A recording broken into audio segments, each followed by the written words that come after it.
السلام علیکم ورحمۃ اللہ تعالی وبرکاتہ۔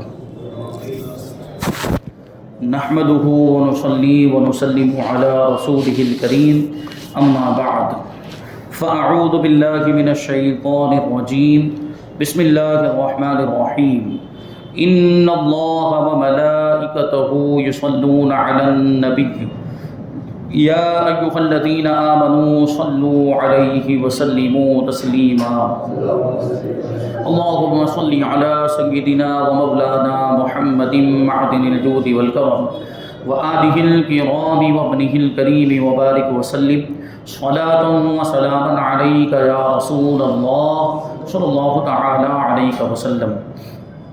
سورہ بقرہ آیت نمبر 260 کی تفسیر ہے۔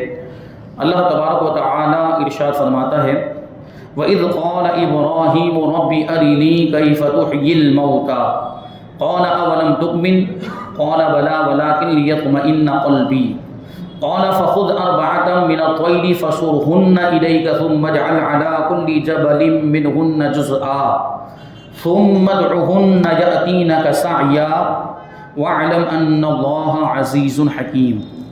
اور جب ابراہیم نے عرض کی اے میرے رب تو مجھے دکھا دے کہ تو مردوں کو کس طرح زندہ فرمائے گا۔ اللہ نے فرمایا کیا تجھے یقین نہیں؟ تو ابراہیم نے عرض کیا یقین کیوں نہیں، مگر میں یہ چاہتا ہوں کہ میرے دل کو قرار آ جائے، اطمینان ہو جائے۔ اللہ تبارک و تعالی نے فرمایا تو پرندوں میں سے کوئی 4 پرندے تم پکڑ لو، تو پرندوں میں سے کوئی 4 پرندے پکڑ لو، پھر انہیں اپنے ساتھ مانوس کر لو، پھر ان سب کا ایک ایک ٹکڑا ہر پہاڑ پر رکھ دو، پھر انہیں پکارو تو وہ تمہارے پاس دوڑتے ہوئے چلے آئیں گے، اور جان رکھو کہ اللہ غالب حکمت والا ہے۔ اس آیت کریمہ میں اللہ تبارک و تعالیٰ کی قدرت پر دلالت کرنے والا ایک واقعہ بیان کیا جا رہا ہے، اور اس سے پہلے والی آیت کریمہ میں بھی ایک ایسا ہی واقعہ بیان کیا گیا جس میں اللہ تبارک و تعالیٰ کی قدرت کی دلیل موجود تھی، اور وہ حضرت عزیر علیہ السلام کا واقعہ جو اس سے پہلے والے درس میں آپ نے سماعت کیا۔ یہاں پر حضرت ابراہیم علیہ السلام کا واقعہ بیان کیا جا رہا ہے۔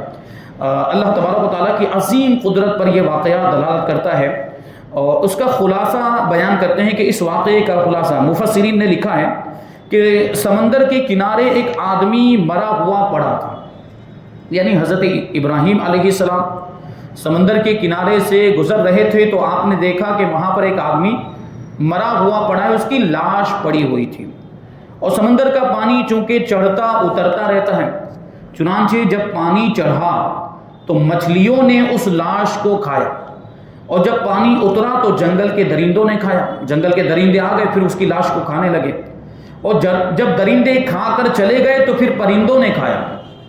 یعنی سوچنے جیسی بات ہے کہ اس کی لاش کے اجزاء بکھر گئے، کچھ اجزاء تو ایسے تھے جو مچھلیوں کے پیٹ میں چلے گئے، اور کچھ اجزاء ایسے تھے جو درندوں کے پیٹ میں چلے گئے، اور کچھ اجزاء ایسے تھے جو پرندوں نے کھا لیے۔ تو مختلف جگہوں پر اس کے اجزاء بکھر گئے، منتشر ہو گئے۔ تو حضرت ابراہیم علیہ السلام نے جب یہ منظر دیکھا، یہ ملاحظہ فرمایا، تو آپ کو شوق ہوا کہ آپ دیکھیں کہ مردے کس طرح زندے کیے جائیں گے۔ یعنی حضرت ابراہیم علیہ السلام کو اس بات پر یقین تو تھا، اور ایک نبی یقیناً وہ تو ان کا تو عقیدہ یہ ہوتا ہے کہ اللہ تبارک و تعالی مردوں کو دوبارہ زندہ کرنے پر بھی قادر ہے، لیکن وہی بات جو حضرت عزیر علیہ السلام کے واقعے میں تھی وہ یہاں پر بھی ہے کہ حضرت ابراہیم علیہ السلام کو علم الیقین تو حاصل تھا، یقینی علم تو حاصل تھا، لیکن عین الیقین حاصل کرنے کے لیے یعنی مشاہدہ کرنے کے لیے کہ اس منظر کو وہ اپنی نگاہوں سے دیکھ لیں، ماتھے کی آنکھوں سے دیکھ لیں کہ اللہ تبارک و تعالیٰ مردوں کو کیسے زندہ فرمائے گا، کیونکہ یہ بہت بڑی تعجب کی بات تھی کہ ایک مردہ اس کے اجزاء اس طریقے سے بکھر گئے، تو اللہ تبارک و تعالیٰ اس کو زندہ تو کرے گا، یقین تو ہے کہ اللہ تبارک و تعالیٰ ان اجزاء کو جہاں جہاں وہ اجزاء بکھر گئے، منتشر ہو گئے، وہاں سے اللہ تبارک و تعالیٰ ان اجزاء کو جمع فرمائے گا، دوبارہ جسم تیار ہوگا، اور اللہ تبارک و تعالیٰ اس میں روح کو لوٹائے گا، اور اس طریقے سے دوبارہ زندہ کرے گا۔ یہ کیفیت تو معلوم، لیکن منظر مشاہدہ نہیں۔ حضرت ابراہیم علیہ السلام نے مشاہدہ کرنے کے لیے اللہ تبارک و تعالیٰ کی بارگاہ میں عرض کیا اے پروردگار مجھے یقین ہے کہ تو مردوں کو زندہ فرمائے گا، اور ان کے اجزاء دریائی جانوروں اور درندوں کے پیٹ اور پرندوں کے پوٹوں سے جمع فرمائے گا، لیکن میں یہ عجیب منظر دیکھنے کی آرزو رکھتا ہوں۔ مفسرین کا ایک قول یہ بھی ہے کہ جب اللہ تبارک و تعالیٰ نے حضرت ابراہیم علیہ السلام کو اپنا خلیل بنایا، خلیل مانے گہرا دوست، جب اللہ تبارک و تعالیٰ نے حضرت ابراہیم کو اپنا خلیل بنایا، اس لیے تو آپ کا لقب ہے خلیل اللہ، اللہ کا خلیل، تو حضرت ملک الموت، موت کے جو فرشتے ہیں جو روح قبض کرتے ہیں علیہ السلام، اللہ تبارک و تعالیٰ کے اذن و اجازت سے حضرت ابراہیم علیہ السلام کو یہ بشارت سنانے کے لیے آئے، یعنی حضرت ابراہیم علیہ السلام کو بتانے کے لیے آئے کہ اللہ تبارک و تعالیٰ نے آپ کو اپنا خلیل بنایا ہے۔ تو آپ نے بشارت اور خوشخبری سن کر اللہ تبارک و تعالیٰ کی حمد بیان کی، تعریف کی، اور ملک الموت سے فرمایا کہ اس خلت یعنی خلیل بنائے جانے کی نشانی کیا ہے، یعنی اللہ تبارک و تعالیٰ نے مجھے اپنا خلیل بنایا تو اس کی کوئی علامت، اس کی کوئی پہچان، اس کی کوئی نشانی اور کوئی دلیل ہے کیا؟ انہوں نے عرض کیا کہ دلیل یہ ہے کہ اللہ تبارک و تعالیٰ آپ کی دعا کو قبول فرمائے گا، آپ جو بھی دعا کریں گے اللہ تبارک و تعالیٰ اس کو قبول فرمائے گا اور آپ کے سوال پر مردے بھی زندہ کر دے گا۔ تب حضرت ابراہیم علیہ السلام نے یہ دعا کی کہ اے اللہ عز و جل مجھے دکھا کہ تو مردوں کو کس طرح زندہ کرتا ہے۔ تو اللہ تبارک و تعالیٰ نے فرمایا کہ کیا تمہیں اس پر یقین نہیں؟ اللہ تبارک و تعالیٰ عالم الغیب والشہادہ ہے، یعنی کھلی چھپی باتوں کو جاننے والا ہے۔ حضرت ابراہیم علیہ السلام کے ایمان و یقین کو بھی جانتا ہے۔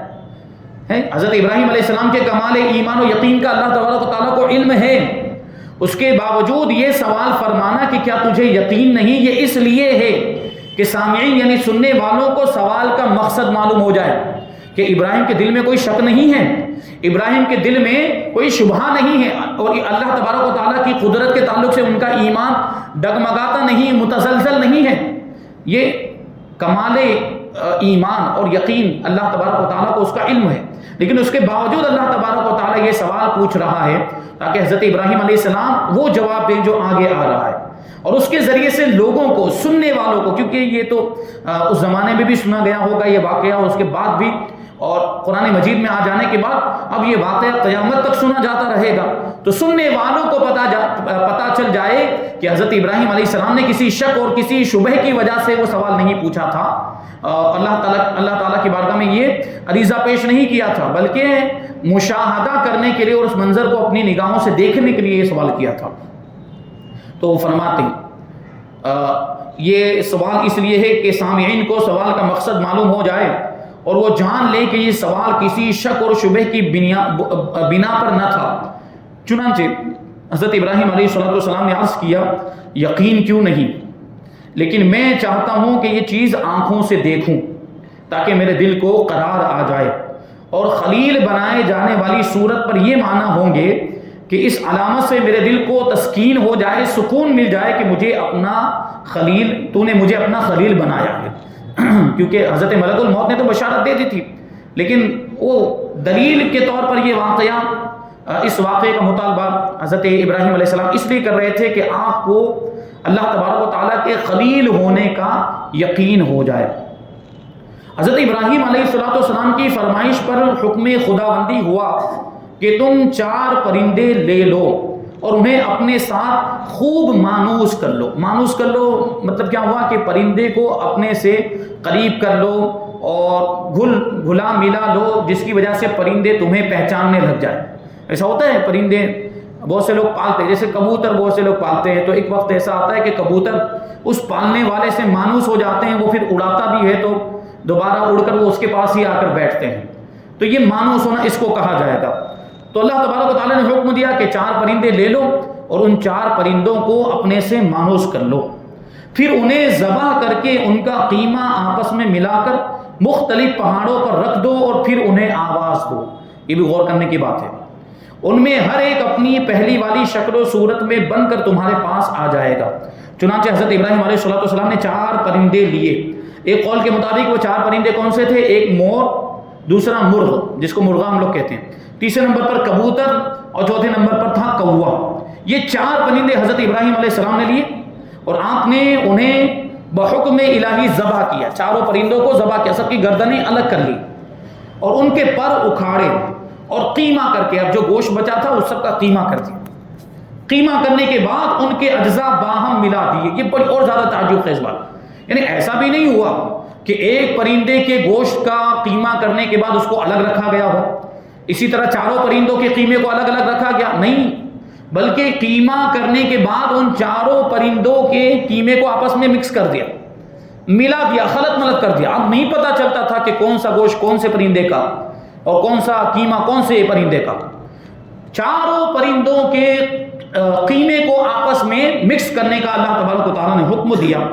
اللہ تعالیٰ کے حکم سے حضرت ابراہیم علیہ السلام نے وہ قیمے کے اجزاء آپس میں ملا دیے اور اس مجموعے کے کئی حصے کر کے, اب وہ قیمہ سب مل گیا, اب اس کے کچھ حصے کیے, تھوڑا تھوڑا الگ الگ کیا اور ایک ایک حصہ ایک ایک پہاڑ پر رکھ دیا. یعنی حضرت ابراہیم علیہ السلام جس علاقے میں موجود تھے وہ پہاڑی علاقہ تھا, تو اللہ تبارک و تعالیٰ نے حکم دیا تھا کہ وہ قیمے کا ایک ایک حصہ لے جا کر ایک ایک پہاڑ کے اوپر رکھ دے, ایک کچھ یہاں رکھ دے, کچھ یہاں رکھ دے, کچھ یہاں رکھ دے. اس طریقے سے حضرت ابراہیم علیہ السلام نے ایک ایک حصہ ایک ایک پہاڑ پر رکھ دیا اور سب کے سر اپنے پاس محفوظ رکھے. پرندوں کے جو سر تھے وہ سروں کو اپنے پاس محفوظ رکھا, پھر ان پرندوں کو آواز دے کر بلایا. حضرت ابراہیم علیہ السلام کے بلاتے ہی حکم الہی سے وہ اجزاء اڑے. وہ جو قیمہ ہو چکا تھا گوشت, وہ قیمہ اڑا.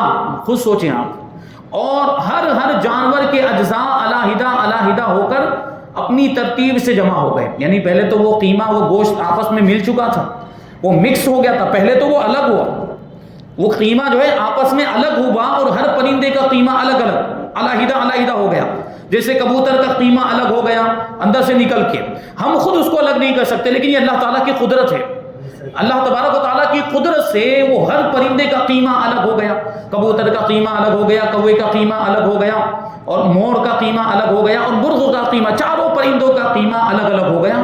اور پھر کیا ہوا, وہ قیمہ بھی آنے کے بعد اپنی ترتیب سے جمع ہو گیا. جمع ہو گیا کا مطلب کیا ہوا کہ جو گوشت جہاں پر ہوتا ہے وہ گوشت وہاں پر لگ گیا جسم کے اندر, پرندے کے جسم کے اندر, اور پرندوں کی شکلیں تیار ہو گئی, پرندوں کا پورا جسم تیار ہو گیا. اور یہ پوری شکلیں اور جسم بننے کے بعد یہ اپنے پاؤں سے دوڑتے ہوئے حضرت ابراہیم علیہ السلام کی خدمت میں حاضر ہو گئے. ابھی سوچے, ابھی سر نہیں ہے, بغیر سر کے ہی یہ پورا جسم تیار ہوا اس طریقے سے قیمہ جڑ کر, اور یہ پرندے دوڑتے ہوئے حضرت ابراہیم علیہ السلام کی خدمت میں حاضر ہو گئے. اور حضرت ابراہیم علیہ السلام نے اپنے پاس جو سر رکھے ہوئے تھے یہ خود آئے پرندے اور اپنے اپنے سروں سے مل گئے.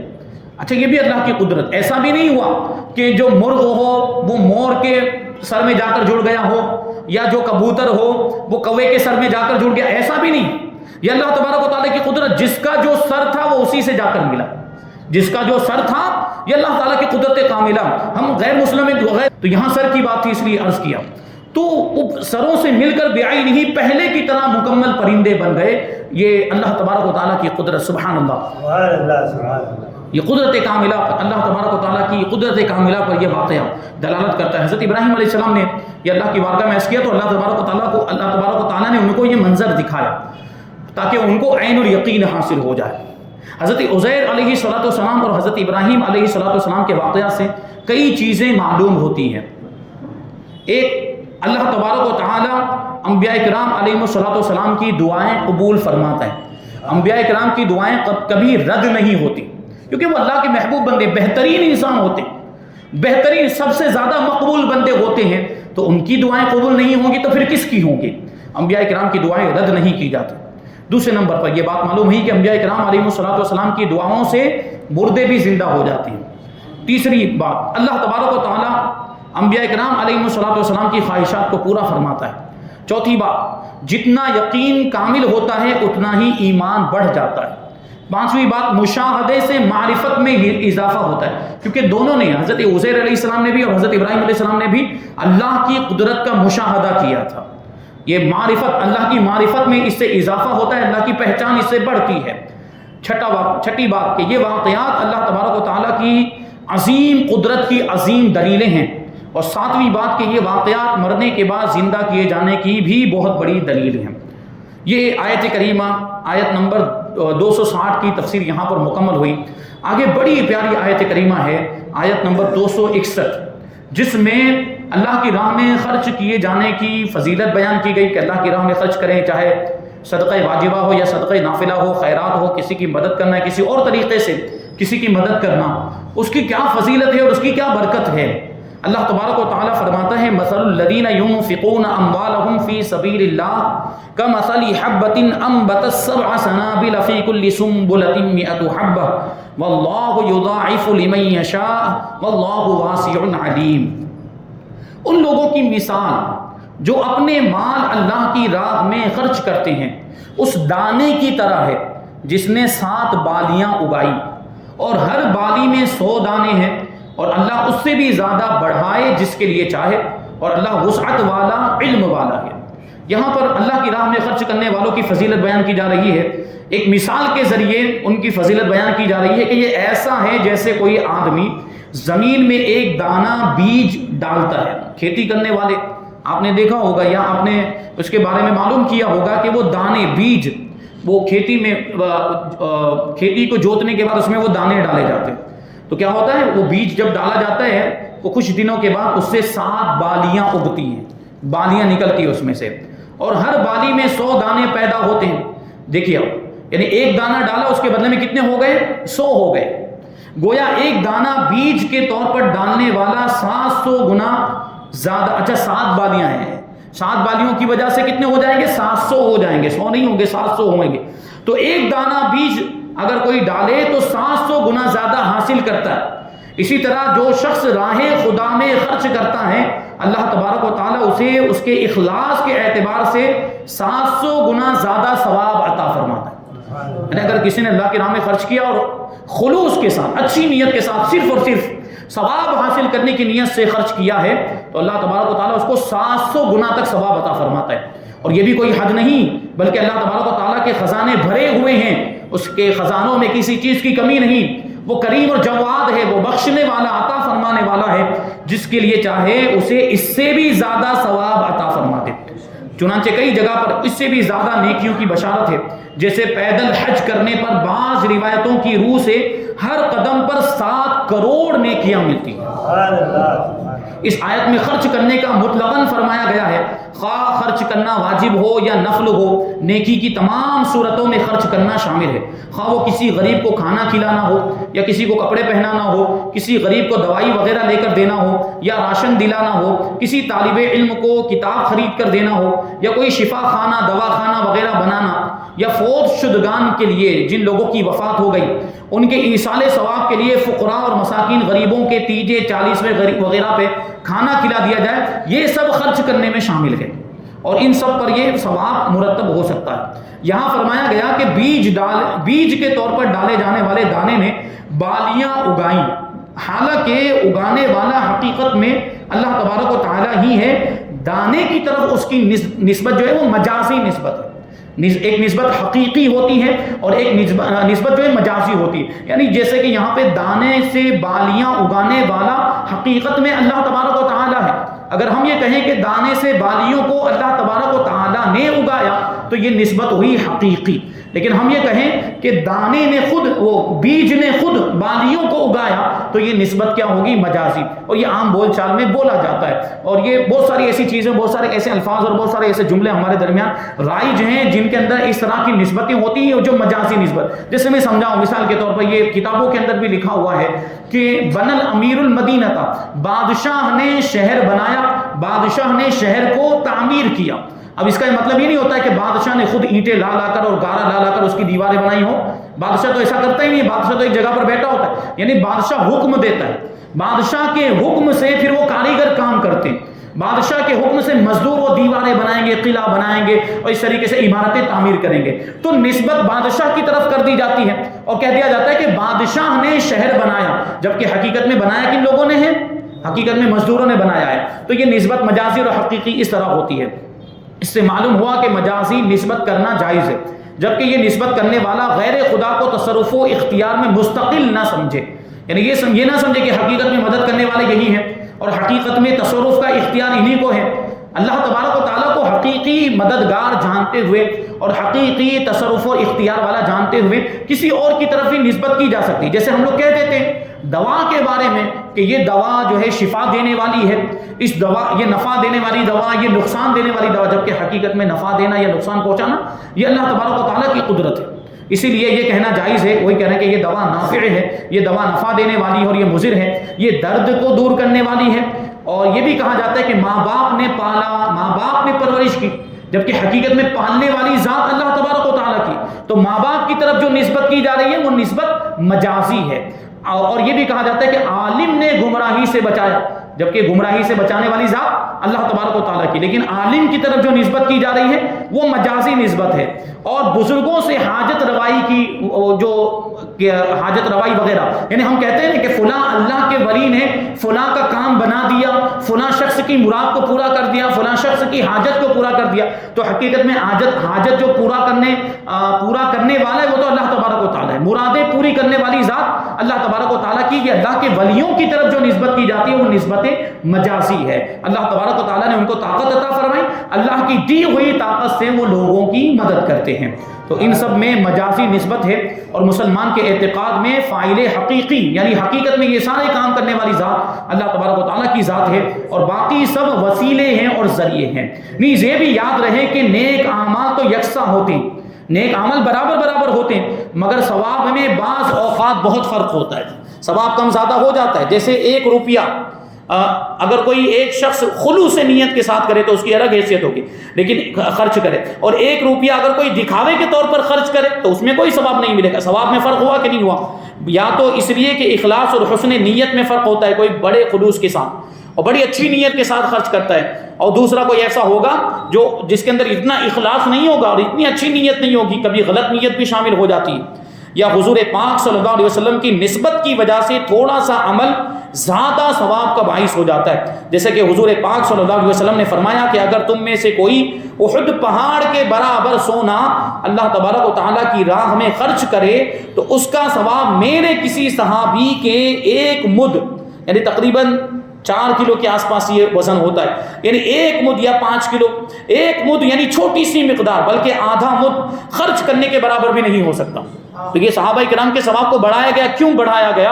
حضور پاک صلی اللہ علیہ وسلم کی نسبت کی وجہ سے، حضور پاک صلی اللہ علیہ وسلم کی صحبت کی برکت سے، کہ ہم اگر احد پہاڑ کتنا بڑا ہے، یہ جو مدینہ منورہ گئے اور احد پہاڑ کو دیکھا ہوگا، وہ کتنا بڑا پہاڑ، ہم اتنا زیادہ سونا بھی اللہ کی راہ میں خرچ کر دیں تو کسی صحابی کے 1 مد خرچ کرنے کے برابر بھی نہیں ہو سکتا، ان کو اتنا زیادہ ثواب ملتا ہے حضور کی نسبت کی برکت سے۔ اور بھی اس سے ملتی جلتی آیت کریمہ آگے آ رہی ہے، آیت نمبر 262 اور 263، انشاءاللہ اس کی تفسیر ہم آئندہ درس میں شامل کریں گے۔ اللہ تبارک و تعالیٰ کی بارگاہ میں دعا ہے کہ جو کچھ بھی بیان ہوا اس پر ہم سب کو عمل کرنے کی توفیق عطا فرمائے، اور نور قرآن سے ہم سب کے دلوں کو روشن اور منور فرمائے۔